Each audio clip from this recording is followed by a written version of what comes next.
Uhayyikum tahiyatan islamiyatan, tahiyatan ahli jannah, tahiyatan liman arada salamata. Wa idza hayyitum bi tahiyyatin fahayyu bi ahsana minha aw rudduha. Assalamualaikum warahmatullahi wabarakatuh. Alhamdulillahilladzi ja'ala dunya daral imtihanat wa tajribat liyumtahina bihil makhluqat al-mawjudat fi hadhil kainat. Wa huwa alladzi ja'ala ribatan matinan fi qulubil mu'minin. Asyhadu an la ilaha illallah wa asyhadu anna Muhammadan abduhu wa rasuluhu la nabiyya wa la rasula ba'da amma ba'du.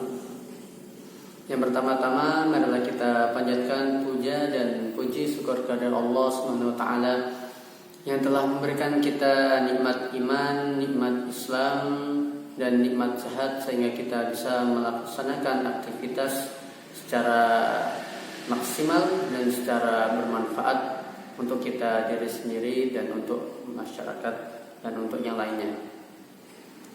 Kedua, salawat serta salam marilah kita curahkan kepada baginda Muhammad sallallahu alaihi wasallam. Beliau adalah utusan Allah Subhanahu wa taala untuk umatnya, untuk menyampaikan risalah Allah Subhanahu wa taala kepada umatnya yang telah berjihad di jalan Allah Subhanahu wa taala, yang telah memberikan uswah hasanah sehingga kita bisa menikmati indahnya Islam, sehingga kita bisa menikmati nikmatnya Islam pada era sekarang ini, pada zaman sekarang ini, yang dimana pada dahulu Rasulullah berjihad dari zaman jahiliyah, dari zaman kegelapan menuju zaman benderang. Nah, pada kesempatan kali ini di sini saya ingin memperkenalkan diri saya terlebih dahulu. Nama saya Muhammad Nafi'un Zimam. Saya mahasiswa Stedki Ar-Rahma semester 5. Pada kesempatan kali ini saya akan menjelaskan tentang perencanaan, kemudian rekrutmen, kemudian seleksi, kemudian penempatan, pelatihan, dan juga perkembangan. Oke, langsung saja kita masuk ke pembahasan yang pertama. Perencanaan. Pada hakikatnya semua orang atau semua perusahaan, organisasi atau yang lainnya pasti harus membutuhkan namanya perencanaan. Karena mengapa kita harus membuat perencanaan agar apa yang kita lakukan itu terstruktur, terorganisir, agar kita bisa mencapai suatu yang kita inginkan itu terrealisasi secara efisien dan efektif. Nah, maka dari itu kita sebagai apabila kita mempunyai suatu organisasi atau perusahaan, kita harus merencanakan terlebih dahulu. Nah, apa sih itu perencanaan? Jadi perencanaan sumber daya manusia adalah suatu proses analisis dan identifikasi yang dilakukan oleh organisasi atau perusahaan terhadap kebutuhan akan sumber daya manusia untuk mencapai tujuan secara efektif dan efisien. Gitu ya. Jadi yang pertama kita harus membuat perencanaan atau bisa disebut dengan planning. Nah, setelah kita sudah membuat planning atau perencanaan, kemudian marilah kita masuk ke rekrutmen. Nah, jadi rekrutmen adalah apa sih itu rekrutmen? Rekrutmen adalah suatu proses mencari,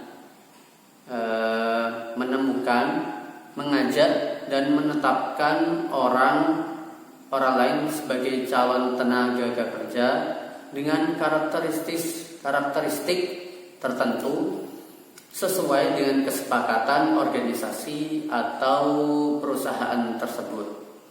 Nah, jadi kita kan sudah melakukan perencanaan nih. Kita sudah melaksanakan perencanaan, kemudian kita setelah itu kita melakukan rekrutmen. Nah, itu ya. Jadi rekrutmen itu apa sih tujuannya kita membuat rekrutmen? Yaitu yang pertama adalah agar meringankan tugas yang terdapat dalam organisasi atau perusahaan. Jadi kita kan tidak mungkin mengerjakan suatu pekerjaan itu dengan sendiri. Pasti kita harus membutuhkan membutuhkan orang lain. Apalagi kalau perusahaan atau organisasi tersebut itu sangatlah besar. Maka dari itu kita harus membutuhkan tenaga kerja yang begitu besar, banyak juga. Akan tapi kalau perusahaan itu kecil atau tidak terlalu besar, maka membutuhkan tenaga kerjanya juga tidak terlalu besar. Nah, jadi itu ya. Jadi tujuannya untuk rekrutmen ini adalah untuk meringankan suatu organisasi atau perusahaan tersebut. Ya, kemudian yang kedua adalah memberikan lowongan kerja kepada orang lain. Kita ketahui bahwasannya di Indonesia sekarang tenaga kerja itu sangatlah susah. Ya, jadi sekarang banyak yang pengangguran, banyak juga yang mati kelaparan karena susah untuk mencari pekerjaan.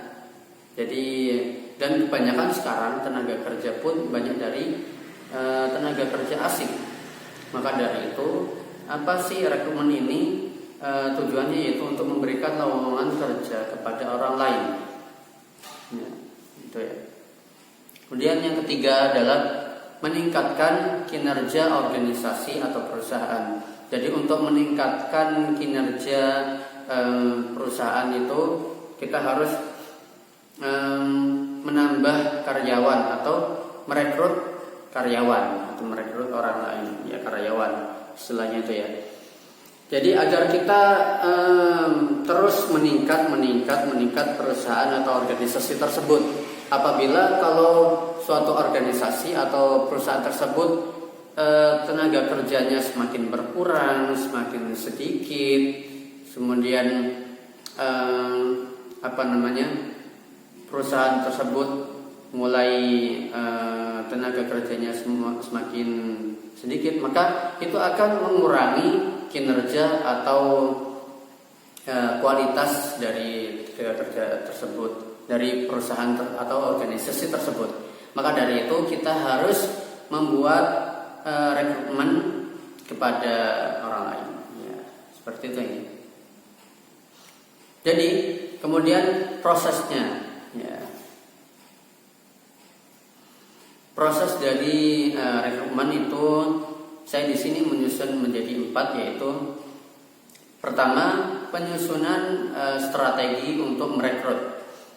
Jadi strategi, ya, yang pertama adalah strateginya. Strategi dalam merekrut itu apa aja? Apakah untuk apakah strategi ini untuk kalangan menengah ke atas atau untuk kalangan menengah ke bawah? Apakah kita mencari tenaga kerja ini dari orang-orang yang istilahnya menengah ke atas atau untuk menengah ke bawah? Jadi istilahnya penyusunan strategi ini kita harus menempatkan strategi ini tuh secara yang tepat gitu. Oke. Kemudian yang kedua adalah pencarian pelamar kerja. Jadi kita harus mencari pelamar kerja. Bagaimana kita harus mencari pelamar kerja? kerja itu dalam setiap perusahaan atau organisasi itu pasti berbeda-beda. Pasti dalam mencari rekrutmen itu pasti berbeda-beda. Ada yang menggunakan poster, ada yang menggunakan sosial media atau sosmed, atau menggunakan jaringan telepon dan lain sebagainya. Maka dari itu tergantung suatu organisasi atau perusahaan tersebut mau menggunakan yang mana. Nah, kalau pada zaman sekarang kita lebih banyak menggunakan sosmed, maka dari itu kita bisa menyebarkan rekrutmen ini. Kita bisa menggunakan lewat Facebook, bisa menggunakan IG, atau bisa melewati WhatsApp dan sebagainya. Akan tetapi bisa juga dengan melakukannya dengan menyebarkan sebuah brosur atau poster atau brosur atau posternya lainnya. Jadi gitu ya. Jadi dalam pencarian ini bisa menggunakan sosial media seperti WA, IG, Facebook dan lain sebagainya. Kemudian yang kedua bisa menggunakan poster, yang ketiga bisa menggunakan brosur, yang keempat bisa menggunakan dengan poster yaitu. Kemudian yang ketiga yaitu penyisihan atau penyaringan para pelamar kerja. Nah, dalam penyisihan ini saya akan menjelaskan pada pembahasan yang selanjutnya, yaitu penyisihan dan penyaringan para pelamar kerja. Kemudian keempat adalah pembuatan kumpulan pelamar kerja. Jadi setelah direkrut, kemudian sudah disebarkan pamflet atau brosur dan lain sebagainya, kemudian kita seleksi, kemudian setelah itu dibuat kumpulan pelamar kerja. Jadi setelah semuanya sudah diselenggarakan, kemudian dikumpulkan menjadi satu. Jadi dikumpulkan menjadi satu para pelamar kerja tersebut. Oke. Nah, masuk ke pembahasan yang ketiga yaitu seleksi. Seleksi adalah usaha pertama yang dilakukan oleh organisasi atau perusahaan untuk memperoleh pekerja yang berkompeten dan berkualitas, yang akan menjabat serta bekerja di suatu organisasi atau perusahaan. Nah, jadi setelah kita membuat planning atau perencanaan, kemudian kita membuat rekrutmen, kemudian kita menyeleksinya. Nah, jadi kita harus menyeleksinya. Nah, seleksi ini adalah yaitu memilih dari orang yang berkualitas untuk mencari yang lebih berkualitas. Jadi menyeleksi atau mencari orang yang berkompeten, yang mempunyai kualitas untuk mencari yang mempunyai kualitas yang lebih baik. Jadi orang-orang yang mempunyai kompeten atau mempunyai skill itu kita seleksi demi untuk mencari yang terbaik. Itu. Jadi gunanya untuk seleksi itu adalah untuk kita mencari orang-orang yang benar-benar berkompeten atau mempunyai skill yang besar. Itu ya. Kemudian dalam seleksi itu ada 4 komponen. Yang pertama adalah kuantitas tenaga kerja yang dibutuhkan, kemudian standar kualifikasi, kemudian yang ketiga adalah kualifikasi dari sejumlah calon tenaga kerja. Nah, dalam kualifikasi ini ada 14 karakteristik. Ada 14 karakteristik. Yang pertama adalah yaitu keahlian. Nah, jadi orang itu mempunyai keahlian atau tidak. Nah, dari seleksi ini kita bisa mengetahui apakah orang ini mempunyai keahlian atau tidak. Kemudian yang kedua adalah pengalaman. Nah, apakah orang ini sudah mempunyai pengalaman yang sangat banyak atau tidak? Nah, dari seleksi itu kita bisa mengetahuinya. Kemudian yang ketiga adalah umur. Ya, jadi umur. Umur ini kita tidak jauh penting karena kita untuk mengetahui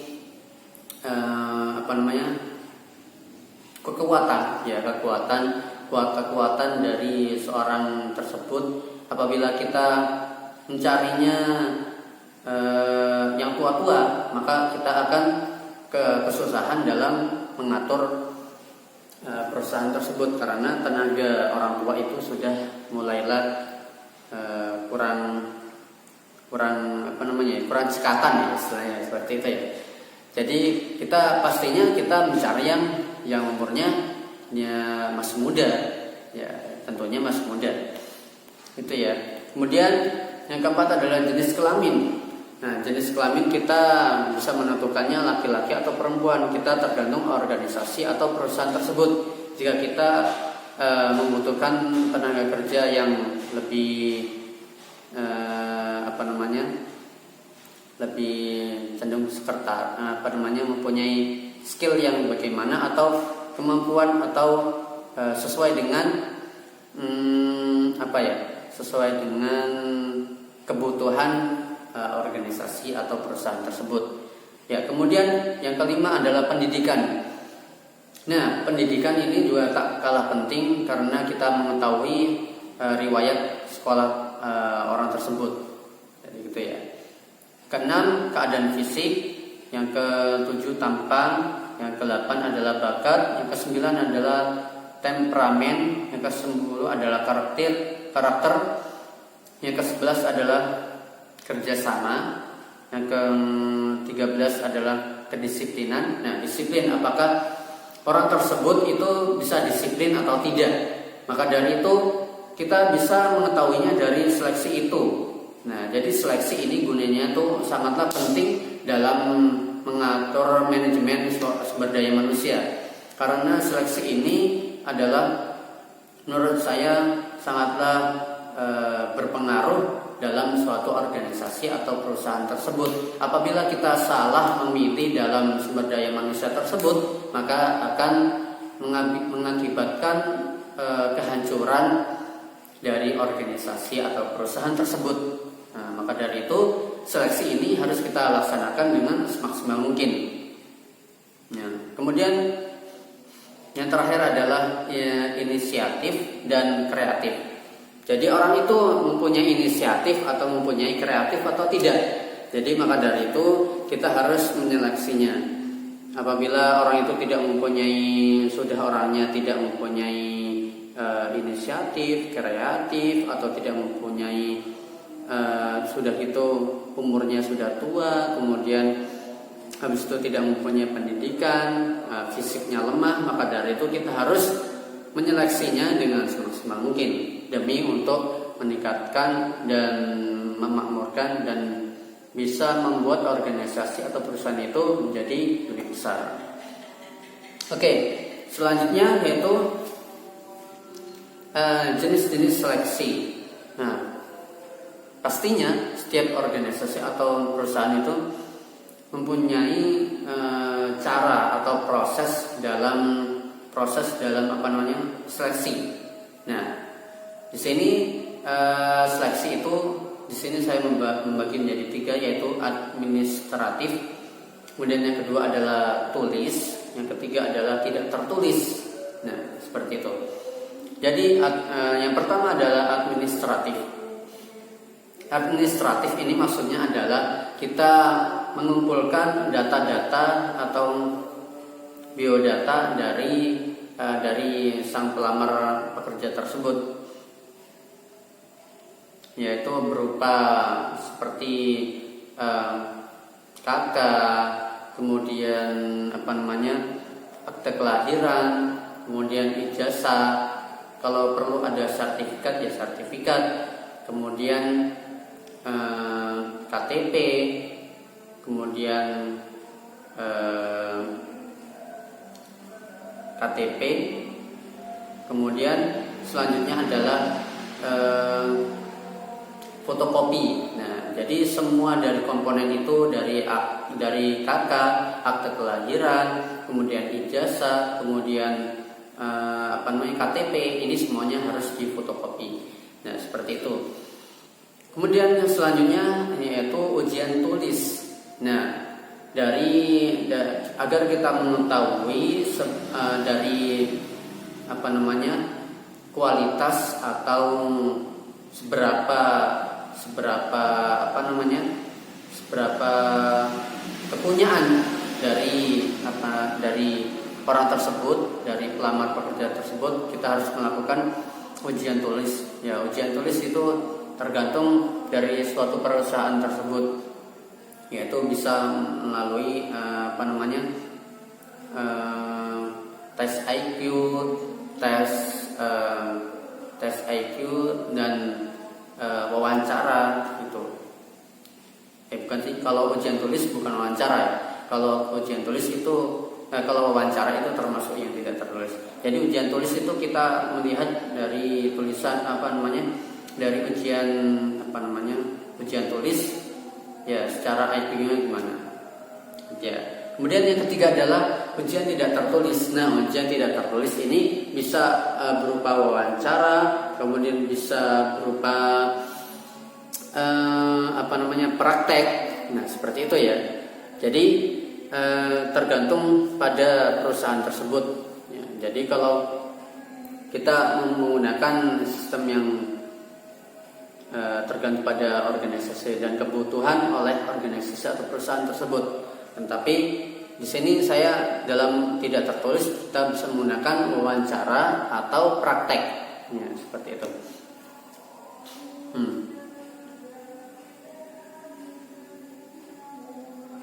Oke, jadi itulah rangkaian tersebut. Jadi kita rangkaian dalam mencari sumber daya manusia itu, jadi rangkaiannya seperti itu. Kemudian kalau semuanya sudah terlaksana, sudah semuanya sudah terseleksi, barulah kita menuju ke tahap selanjutnya, yaitu penempatan. Nah, penempatan itu sesuai dengan seleksi tersebut. Jadi setelah seleksi itu kan kita mengetahui bahwasanya orang ini